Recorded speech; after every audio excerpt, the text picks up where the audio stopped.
Hi friends, అందరికీ నమస్కారం. ఇప్పుడిప్పుడే తెలంగాణ రాష్ట్ర వ్యాప్తంగా ఉన్నటువంటి రైతులందరికీ ఊహించని శుభవార్త వచ్చిందండి. సో రైతుల ఖాతాలలోకి మన యొక్క రాష్ట్ర ప్రభుత్వం 2 పథకాలకు సంబంధించినటువంటి డబ్బులనైతే వేయబోతున్నారు.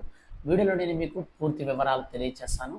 ఫ్రెండ్స్, గవర్నమెంట్ నుంచి ఏ చిన్న అప్డేట్ వచ్చినా మిస్ అవ్వకుండా ఎప్పటికప్పుడు మీరు తెలుసుకోవాలంటే మన ఛానల్ని మీరు సబ్స్క్రైబ్ చేసుకుని రెగ్యులర్గా వాచ్ చేసుకోండి. అలాగే మన యొక్క రాష్ట్ర వ్యాప్తంగా ఉన్నటువంటి ఈ యొక్క రైతులకు సంబంధించిన ప్రతి చిన్న అప్డేట్ కూడా మిస్ అవ్వకుండా నేను మీకు వీడియో చేసి తెలియజేస్తూ ఉంటాను. ఇక ఏమాత్రం ఆలస్యం చేయకుండా టాపిక్ని స్టార్ట్ చేద్దాం. ఫ్రెండ్స్, తెలంగాణ రాష్ట్ర వ్యాప్తంగా ఒకవైపు లోక్సభ ఎన్నికల హడావిడి నడుస్తూ ఉంటే మరోవైపు పొలాలన్నీ కూడా ఎండిపోయి రైతులు తీవ్ర ఆందోళనలో ఉన్నారు. సాగునీరు లేక పంటలు ఎండిపోతున్న వేళ రైతాంగానికి తెలంగాణ రాష్ట్ర ప్రభుత్వం ఊహించని శుభవార్త వినిపించింది. ఈ మేరకు వ్యవసాయ శాఖ మంత్రి తుమ్మల నాగేశ్వరరావు కీలక ప్రకటన కూడా చేశారు. కాంగ్రెస్ ప్రభుత్వం అమలు చేస్తున్నటువంటి రైతు భరోసా, పంటల బీమాతో పాటు రుణమాఫీ పథకంపై విధి విధానాలపై అధికారులు కసరత్తులు చేస్తున్నారని తుమ్మల నాగేశ్వరరావు అనగా వ్యవసాయ శాఖ మంత్రి ప్రకటించారు. సీఎం రేవంత్ రెడ్డి ఆదేశాల మేరకు రైతు భరోసా, పంటల బీమా అమలుకు కావలసినటువంటి నిధుల సమీకరణపై డిప్యూటీ సీఎం మల్లు బట్టి విక్రమార్క గారు, మంత్రి తుమ్మల నాగేశ్వరరావు గారు భేటీ అయ్యారు. ఈ సందర్భంగా కీలక ఆదేశాలను జారీ చేశారు.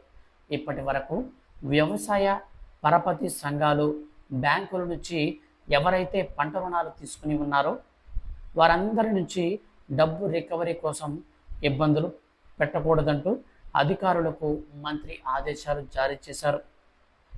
అంటే ఎవరైతే ఈ యొక్క వర్షాకాలంలో మనకు రాబోతున్నది, వచ్చేది వర్షాకాలం కాబట్టి రైతులకు కావాల్సిన విత్తనాలు, ఎరువులు అందుబాటులో ఉంచుకోవాలని వ్యవసాయ అధికారులకు మంత్రి తుమ్మల సూచించారు.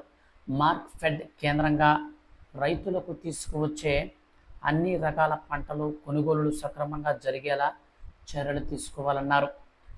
మార్కెట్ యార్డులకు తీసుకువచ్చే ధాన్యానికి గిట్టుబాటు ధర అందేలా చర్యలు చేపట్టాలని మార్కెటింగ్ అధికారులకు ఆదేశాలు జారీ చేశారు. అంటే ఎవరైతే ఈ యొక్క రుణమాఫీకి సంబంధించి ఎదురు చూస్తున్నటువంటి రైతులు, అంటే రుణాలు తీసుకున్నటువంటి రైతులు ఉంటారో అటువంటి వారందరికీ కూడా ఈ యొక్క రుణమాఫీకి సంబంధించి ఇంట్రెస్ట్ ఎక్కువైపోయింది, మీరు కట్టండి, లోన్లు కట్టండి, సో ఇట్లాంటివన్నీ కూడా మీరు చెప్పొద్దు. సో ఇవన్నీ కూడా చేయొద్దు. వచ్చేది వర్షాకాలం కాబట్టి వీళ్ళందరికీ కూడా విత్తనాలు, ఎరువులన్నీ కూడా అందుబాటులో ఉంచాలి. సో ఎవరైతే మనకు వ్యవసాయ పరపతి సంఘాలు, బ్యాంకులు ఎవరైతే పంట రుణాలు ఇచ్చుంటారో రైతులకి, వాళ్ళందరూ కూడా రైతుల్ని ఇబ్బంది పెట్టకూడదు. సో వాళ్ళందరికీ కూడా మేము రుణమాఫీ అయితే త్వరలో చేస్తున్నాము. ఈ యొక్క రైతు భరోసా పథకాన్ని కూడా అయితే మేము విధి విధానాలు అయితే చేస్తున్నాము. అలాగే రైతులకు సంబంధించిన పంటల బీమా, సో పంటకి ఏదైనా అకాల వర్షాల వల్ల ఏదైనా దెబ్బతింటే సో దానికి పంట అంచనా అనేది వేసి కొంత అమౌంట్ అనేది రైతులకు అందించే ప్రక్రియ అన్నమాట. సో దీనినే పంటల బీమా అంటారు అన్నమాట. సో పంటల బీమా పథకం అంటారు. సో ఈ యొక్క పథకాన్ని కూడా మనకు త్వరలో ప్రారంభించబోతున్నారన్నమాట.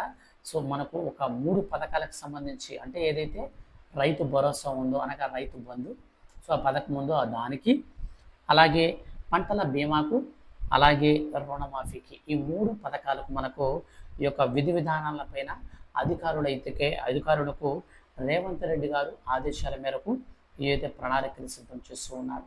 త్వరలో మనకు ఈ యొక్క రైతు భరోసా పథకానికి సంబంధించి, రుణమాఫీకి సంబంధించి, పంటల బీమాకు సంబంధించి డబ్బులు అయితే త్వరలో వేయబోతున్నారండి. సో ఈ విధంగా మన యొక్క రాష్ట్ర వ్యాప్తంగా ఉన్నటువంటి మనకు నేరుగా ఈ యొక్క రైతులకు సంబంధించి వచ్చినటువంటి 3 శుభవార్తలు. వీడియో కనుక మీ యొక్క ఫ్రెండ్స్ అండ్ ఫ్యామిలీకి షేర్ చేస్తే వాళ్ళు కూడా తెలుసుకుంటారు. ఫ్రెండ్స్, గవర్నమెంట్ నుంచి ప్రతి చిన్న అప్డేట్ కూడా రైతులకు సంబంధించి వచ్చిన వెంటనే నేను మీకు వీడియో చేసి తెలియజేస్తాను. మిస్ అవ్వకుండా ఎప్పటికప్పుడు మీరు రెగ్యులర్గా తెలుసుకుంటూ ఉండాలంటే మన ఛానల్ని సబ్స్క్రైబ్ చేసుకుని డైరెక్ట్గా పక్కనే వచ్చే గంట సింబల్ని ఆల్ నోటిఫికేషన్స్ పైన క్లిక్ చేసుకోండి. Thank you for watching.